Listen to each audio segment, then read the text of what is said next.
तो जब वो अपने सारथी के साथ निकलकर रास्ते में जा रहे थे, तो उन्होंने रास्ते में 4 दृश्य देखा। पहला दृश्य वो देखते हैं कि एक बीमार व्यक्ति है, जो बिल्कुल बीमार है, परेशान है। तो उन्होंने अपने सारथी से पूछा कि इसे क्या हुआ है। तो उसके सारथी ने कहा, जो साथ में गया था, कि भगवान बुद्ध ये बीमार हो चुका है, परेशानी में, यानी कि ये बीमारी से ग्रस्त है और काफी ज्यादा परेशानी है। तो उन्होंने बोला कि क्या एक दिन हम भी बीमार पड़ जाएंगे, सारथी से पूछा। तो सारथी ने बोला कि हाँ, एक दिन आप भी बीमार पड़ जाएंगे। फिर थोड़ा आगे बढ़ा। जब थोड़ा और आगे बढ़े तो एक बूढ़ा व्यक्ति मिला।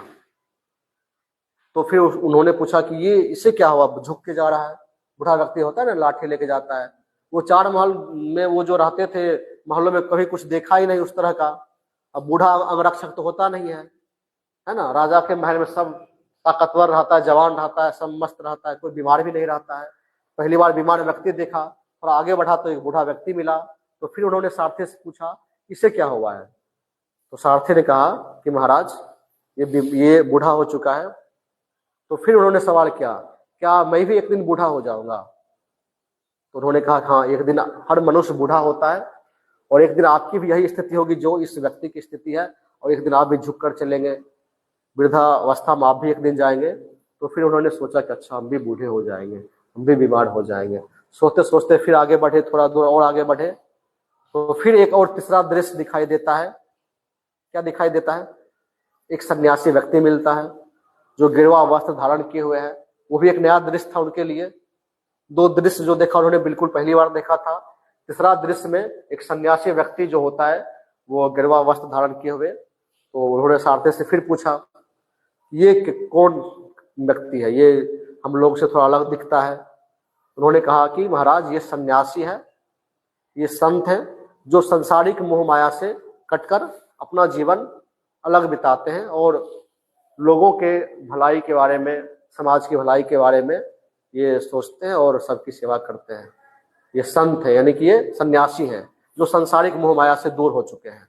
उन्हें किसी ना बेटे से मतलब है, ना पत्नी से मतलब है, ना समाज में क्या समस्या है उससे मतलब है।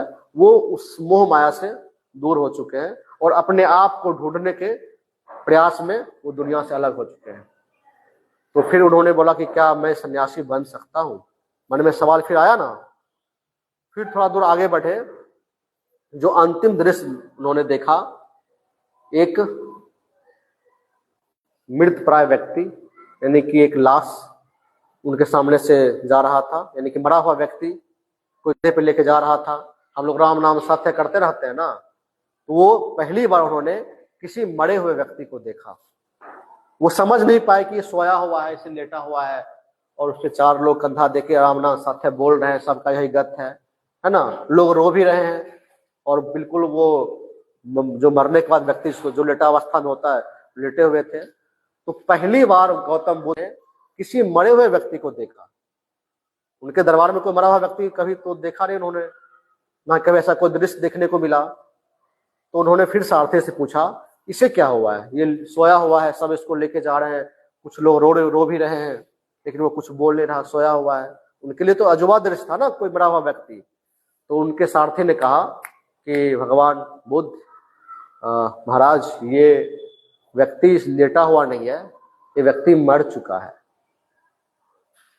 ये व्यक्ति अब संसार में नहीं रहा, इसलिए लोग रो रहे हैं और व्यक्ति ये इस धरती पर से जा चुका है। ये सवाल उनके दिमाग को बहुत ज्यादा झकझोरा। ये जो मरा हुआ व्यक्ति का जो दृश्य था, उनके दिमाग को एक तरह से होता है झटका देना, क्या हम भी मर जाएंगे। उन्होंने फिर सवाल पूछा सारथी से, क्या एक दिन हम भी इस धरती पर से चले जाएंगे, क्या एक दिन हम भी मर जाएंगे।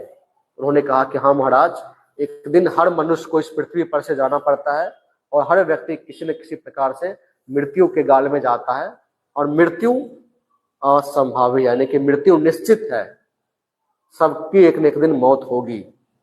ये चारों दृश्य उनके दिलो दिमाग में हमेशा घूमता रहा। सोचते रहे कि हम भी एक दिन मर जाएंगे, क्या हम भी एक दिन बीमार हो जाएंगे, क्या एक दिन हम भी बूढ़े हो जाएंगे। क्या हम भी सन्यासी बन सकते हैं।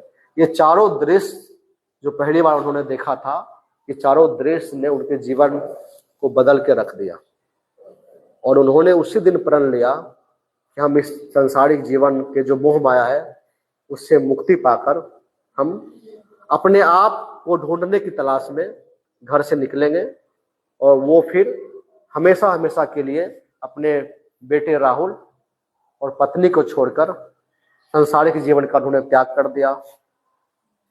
यह बिना सोचे हुए कि पिता पे क्या गुजरेगी, पत्नी रोएगी, बेटे पिता को ढूंढेंगे, ये सब दिमाग में कोई भी बात बिना सोचे उन्होंने संसारिक जीवन से त्याग कर दिया। और पंडित जी की जो बात बचपन में जो बताई थी कि एक दिन बेटा आपके प्रभाव से यानी कि आपसे दूर हो जाएगा, वो बात सच साबित हुई।